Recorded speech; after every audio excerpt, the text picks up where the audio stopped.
Hey everybody, this is Marc with XXIIBrands, and welcome to this episode. We have a special guest with us today, and I'm super excited about that. The St. John's, Gary and Sherri, who are owners and founders of DFW Improved, one of the largest home remodelers in all of the country. So that is a pretty unique feat. I think today we have an opportunity to talk a little bit about lessons you've learned along the way, things that you've accomplished with your business.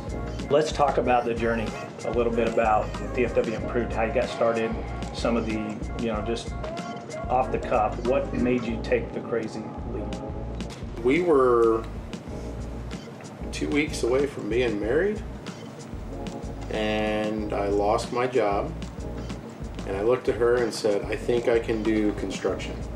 And she's like, what do you know about construction?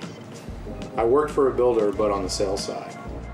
Decided that I was going to get some tools and stumble my way through things for about a year or so, and realized that I'm not the craftsman that I hope to be. But the idea of doing it was fun to us, and we were neighbors with our business partner, and he was not a business partner at the time, but he had a background in remodeling. I had a background in construction. We kind of tied them together, and it was a pretty big struggle for a few years. What was maybe one of the first big thoughts of we need to do marketing? Was that like right off the bat for you guys? Was it a year in, 2 years in? Yeah, it was pretty much right off the bat. And of course, when you're starting out, you're just trying to put food on your table, right? You're just trying to get to the next mortgage payment. It's the hustle, exactly. Our other business partner, Ron, he had some experience in his previous life, as we call it. He knew the math of it. You need to spend 3% of your revenue needs to go at least towards marketing, probably minimum. Back in 2010, we probably tripled our marketing budget. In 2011, we tripled our business and sales. Most of the clients we work with, the transaction values are high. Yeah. There's a significant investment that your customer is making, and they're placing trust in you. And so we try to emphasize the things of quality and the message that you're trying to portray, so that that person who's inbound is thinking about making that trust decision sooner than you having to get in the door and do all the selling. In other words, like I've got to answer 50 questions before they'll decide to do a remodel with you. So that's part of the impressions you try to make early. And the good news is social media and some of the marketing opportunities we have are better than ever before, in a sense, to be able to answer those questions. Even on day one, like when I first go into a client's house, and you see the vision that they might carry, and then we kind of add to that and show them what we think we could do with the space, and then you start talking money, and that's always the most uncomfortable part of it. And you don't even get to that point until you have trust and confidence.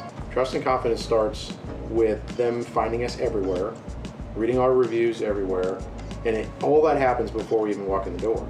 So when we get into the door, you walk a little taller, you feel a little bit more comfortable because they called you. I want to talk a little bit too about milestones or memories that you have of where you started to realize this is different than it was when we were hustling or paying groceries or trying to make the phone ring. The first time that a job had sold that the owners were not involved with. So we had a salesperson sell and a manager sell, and our owners didn't have anything to do with it. And I thought, whoa, that's a big step for us.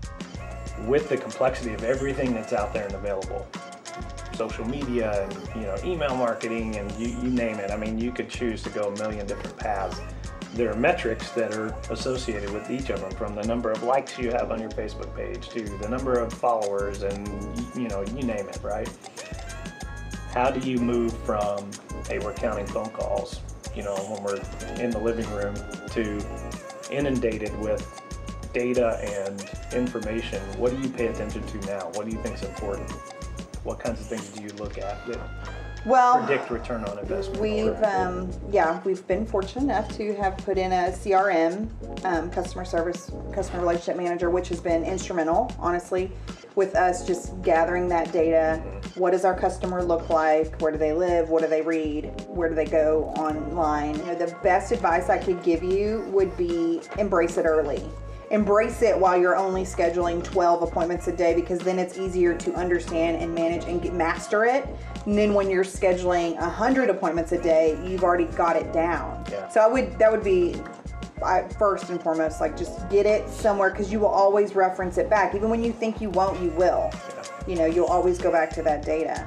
So what's next? What do you think is worth paying attention to as we think about the landscape of marketing, where you're at as a company, for either directly or indirectly, with other companies at varying stages? What's next? What do you think about? What do you pay attention to? I am eager we were talking earlier, to embrace the social media videos. I think, we are living in a world of so much instantaneous access to everything, be it Facebook Live or, whatever you're doing. I think that'll be pretty profound for us. And for 2017, I think I would like to strategize a little bit better as far as laying out the calendar to really make the valleys less of a valley. Yeah.